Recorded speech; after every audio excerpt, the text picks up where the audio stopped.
ఈరోజు మధ్యాహ్నం 3 గంటలకు రాష్ట్ర కేబినెట్ భేటీ, రాష్ట్ర మంత్రివర్గ సమావేశం 3 గంటలకైతే జరగబోతుంది. సో మొత్తంగా చూసుకుంటే ముఖ్యమంత్రి యనమల రేవంత్ రెడ్డి అధ్యక్షతన ఈరోజు మధ్యాహ్నం 3 గంటలకు సచివాలయంలో రాష్ట్ర మంత్రివర్గ సమావేశం అయితే జరుగుతుంది.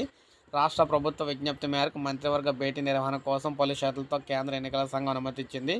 సో ముఖ్యంగా చూసుకున్నట్లయితే ఎన్నికల సంఘం ముఖ్య కార్యదర్శి అవినాష్ కుమార్ రాష్ట్ర ఎన్నికల ప్రధాన అధికారి గారికి అయితే లేఖ రాశారు. అత్యవసరమైన అంశాలు మాత్రమే అయితే చర్చించుకోమని అయితే చెప్పారు.